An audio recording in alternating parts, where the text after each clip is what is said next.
നമുക്ക് ലോകത്തിൽ രണ്ട് തരം ബന്ധങ്ങളെ കാണാൻ കഴിയും. In this world we can see two types of relationships. Friendship and fellowship. That is friendship and fellowship. Friendship എന്ന് പറയുന്നത് അത് ലോകപരമായിട്ടുള്ളതാണ്. And friendship is according to this world. ലൗകികമാണ് ഫ്രണ്ട്ഷിപ്പ് എന്ന് പറഞ്ഞാൽ. Friendship is worldly. എന്നാൽ ഫെലോഷിപ്പ് എന്ന് പറയുന്നത് ആത്മീകമാണ്. But fellowship is spiritual. Friendship മാനുഷികമാണ്. Friendship is according to the will of man. എന്നാൽ ഫെലോഷിപ്പ് എന്ന് പറയുന്നത് ദൈവികമാണ്. But fellowship is according to the will of God. Friendship എന്ന് പറയുന്നത് നിബന്ധനകളുള്ളതാണ്. Friendship has many demands. എന്നാൽ ഫെലോഷിപ്പ് എന്ന് പറയുന്നത് നിബന്ധനകളില്ല. But in fellowship there is no demands. ദൈവം പറയാണ്, I will be with you, ഞാൻ നിങ്ങളോട് കൂടെയുണ്ട്. God says that I will be with you.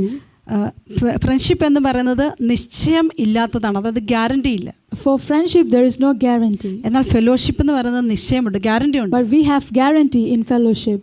ലോകാവസാനത്തോളം എല്ലാ നാളും ഞാൻ നിങ്ങളോട് കൂടെ ഇരിക്കും. Jesus said, until the end of the times I will be with you. Hallelujah.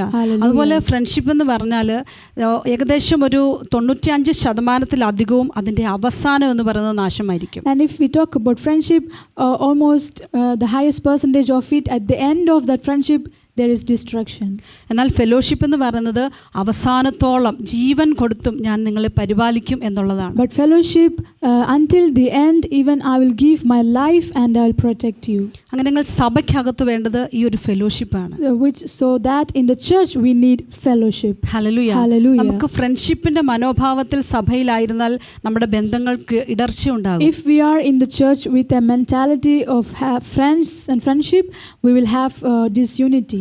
നമുക്ക് ഫെലോഷിപ്പ് എന്ന് പറയുന്ന കൂട്ടായ്മയുടെ മനോഭാവമാണ് സഭയ്ക്കകത്ത് We വേണ്ടത്. need a mentality that we are having a fellowship in the church. ഇപ്പൊ നമുക്ക് മനസ്സിലായല്ലോ ഏത് മതിലാണ് നമുക്ക് പൊളിഞ്ഞു പോയത്. So right now we understand that which wall was broken. നമ്മുടെ സഭയുടെ മൊത്തം സഭയിൽ നോക്കിയാൽ ആ ഫെലോഷിപ്പ് അല്ല കൂട്ടായ്മ എന്ന് പറയുന്ന മതിലാണ് പൊളിഞ്ഞു പോയത്. If we look into the church, the wall that was broken is the wall of fellowship. ദൈവം നമ്മളിൽ നിന്ന് ആഗ്രഹിക്കുന്നതും നമ്മൾക്ക് തരാൻ ആഗ്രഹിക്കുന്നതും കൂട്ടായ്മയാണ്. What God desires from us and what He desires to give us is fellowship.